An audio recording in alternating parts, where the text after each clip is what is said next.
Well, this week saw another twist in the saga over Prince Andrew's links to the late sex offender Jeffrey Epstein. It was revealed that the Metropolitan Police had decided that no further action would be taken over claims of sexual abuse made by Virginia Roberts Giuffre against Prince Andrew. Claims he denies. Miss Giuffre is still pursuing a civil claim against him in the US courts. We spoke to Di Davies, a former policeman who headed up the Royal Protection Squad, to hear his thoughts on this news. I simply don't understand why, after 3 reviews, nobody has decided instead of a review, there should be an investigation.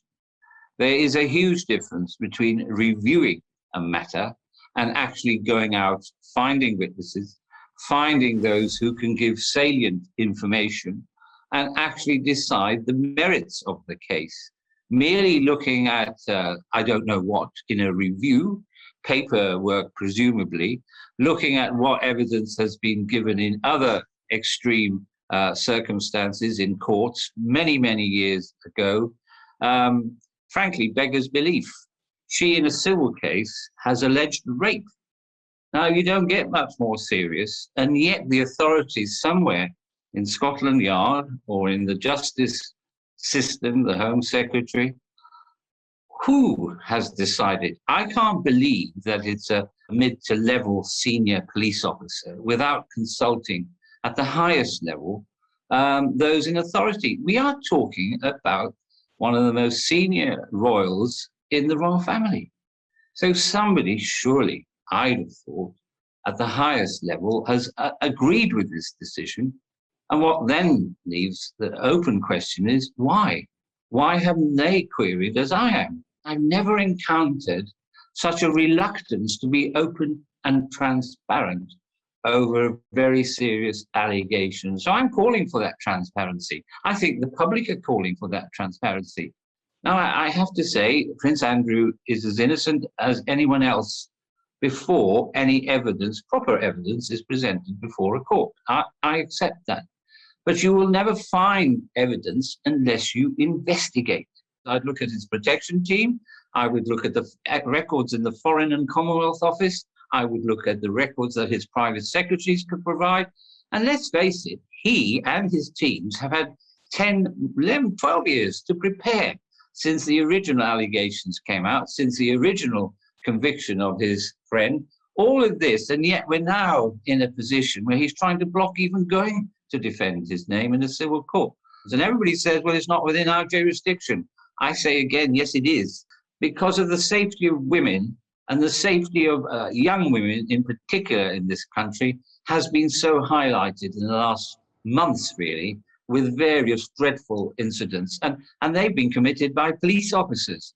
So the public need reassurance that whoever you are, you will be investigated if you are a criminal or it's alleged you're a criminal. And that's where I rest my case. Richard, there will be relief from Andrew, clearly, obviously, but I think this is going to be unpopular news in some quarters. Yeah, I mean, sources close to him were very quick and very keen to come out and say that it was no surprise to him. He's always maintained his innocence and thinks that the whole thing is a travesty. But it is awkward. It's awkward for everyone. It's awkward for the police because there's no suggestion of any crime committed in this country. The investigation has always been an American one, and so I think the police here have been more than happy to leave it to the Americans rather than trying to sort of launch their own investigation into the Queen's son. So I think it's very tricky, but obviously we've got Ghislaine Maxwell's court case due to start next month, and this is all going to go on and on. So it still leaves Andrew in a very awkward position. Yes, so Sarah, with the police not even speaking to his accuser, it's, you know, he's off the hook in a sense, but probably not in the way that the royal family might. No, I mean, the like. Met Police have got a bit of an issue at the moment with credibility, I think, anyway, as well. So, and around violence against women. Yes, yeah, on that particular subject. Yeah. So, you know, you'd have thought that they would have sat down and thought, well, maybe actually we do need to be a bit careful here. But, I mean, I think it's just another kicking into the long grass, kicking into the long grass. I think everybody's trying to avoid this hot potato. I mean, my slight view is that if there's nothing to see, then an investigation, if I were Andrew and there was nothing to see, I would welcome an investigation, because I would think this is going to shine a light on it all. We'll get to the bottom of it. We'll get to the end of it. You know, the point is, even if he did sleep with this girl, she was 17, that is not a criminal offence in this country. You know, I'd want to get it all out in the open so that you could just cauterise it and stop it. And this constant sort of kicking it into long grass, of which this is just another, you know, episode, just makes him look worse, I think. You know, I just really do. If there's nothing to see, let's see it. That's what I say. That's the quote. If there's nothing to see, let's see it. Let's see it. I want to see nothing. I want to see the nothing. I want to see the nothing.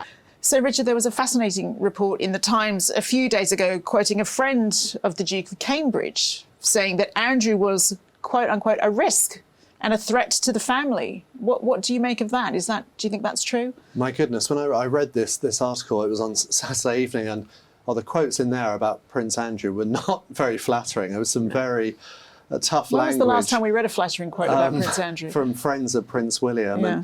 Fergie. Clearly that Prince William just is worried, obviously, about the long-term future of the royal family and the damage that Andrew can do. And he just clearly wants him off the scene. I mean, but the problem is, Andrew maintains he's completely innocent and he doesn't want it to look like he's done something wrong. But I think William's view now, like his father, is probably, frankly, it doesn't matter if you've committed any crime or whatever. You're just, because of your friendship with Jeffrey Epstein, you're associated with such awful things that just you pose a threat in that way. What do you think? Maybe we should have a viewer competition. What's to be done with Andrew? Clearly the government won't want him back on his old sort of ambassadorial roles for the economy. What would you suggest? Well, environmental causes are very popular at the moment. There might be no room at the end. Maybe we could get Jeff Bezos to shoot him off into space. I think he should in a rather phallic rocket. I think he could be given one-way ticket. Yeah. I think he could be given a sort of royal role. He could be put in charge of Sandringham Estate or Windsor or something, and what, like a groundskeeper? Okay, a glorified groundskeeper. Yeah. To be fair, like Prince Philip was warden of Windsor Great Park. Perhaps he could do that. But the problem we've got is that we've got this Ghislaine Maxwell trial coming down the rails, and I think that's going to be a car crash for him, for Andrew, because inevitably stuff is going to come out in that. Wow. Inevitably.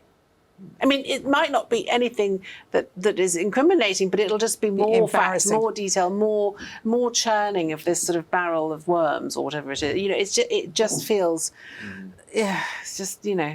And I also wonder how much of this, you know, slight burying head in sand by the royal family, re Andrew, is to do with the Queen and just not wanting her to have to deal with it. This to be her sort of like her legacy and her memories of her last moments on Earth. I mean, and I sort of get that. I think that's fair enough. I do think that's fair enough. I think she's been through an awful lot. And I think that, you know, protecting her is a good thing to do. And I think if this helps, then that's